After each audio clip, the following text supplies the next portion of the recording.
Happy Sunday to all guys. ಇವತ್ತು ನಾನೊಂದು activity ಬಗ್ಗೆ ಹೇಳ್ಕೊಳ್ಳೋಣ ಅಂತ ಇದ್ದೀನಿ.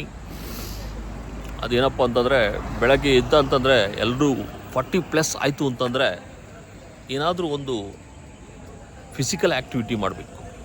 ಅದು ವ್ಯಾಯಾಮ ಇರ್ಬೋದು, ಜಾಗಿಂಗ್ ಇರ್ಬೋದು, any sports like football, badminton ಅಥವಾ ಯೋಗಾಸನ, ವ್ಯಾಯಾಮ, ಈ ಥರ ಯಾವ್ದಾರ ಒಂದು ಆ್ಯಕ್ಟಿವಿಟಿನ ಮಾಡೋದು ತುಂಬ ಒಳ್ಳೆಯದು. ಬಿ ಪಿ ಶುಗರು ಕಂಟ್ರೋಲ್ ಆಗುತ್ತೆ. ಹಾಗಾಗಿ ನಾನು ಏನು ಫಿಸಿಕಲ್ ಆ್ಯಕ್ಟಿವಿಟಿ ಮಾಡ್ತೀನಿ ಅಂತ ಹೇಳ್ತೀನಿ. ಬನ್ನಿ, ಬ್ಯಾಗ್ ನೋಡಿದ್ರೆ ನಿಮ್ಗೆ ಗೊತ್ತಾಗಿರ್ಬೋದು.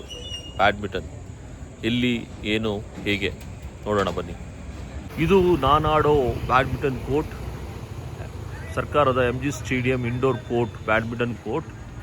ಇಲ್ಲಿ ನಾವು ಮಾರ್ನಿಂಗ್ 7:30 to 8:30 ಜಿಲ್ಲಾ ಪಂಚಾಯತಿಯವರೆಲ್ಲ ಸೇರಿಕೊಂಡು ಬ್ಯಾಡ್ಮಿಂಟನ್ ಆಡ್ತೀವಿ. ಬನ್ನಿ ಮಳಿಕೋಣ. ಆಲ್ರೆಡಿ ನಮ್ಮೆಲ್ಲ ಜಿಲ್ಲಾ ಪಂಚಾಯತಿ ಫ್ರೆಂಡ್ಸ್ ಆಡ್ತಾ ಇದ್ದಾರೆ ನಮ್ಮ ಕೋರ್ಟಲ್ಲಿ. This is our court. ಇದು ನಾನು ಬ್ಯಾಗ್ ಇಟ್ಟಿದ್ದು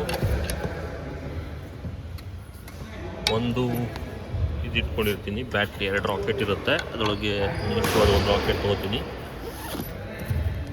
ಇನ್ನೊಂದು ಏನಪ್ಪ ಅಂದರೆ ಶೂಸ್.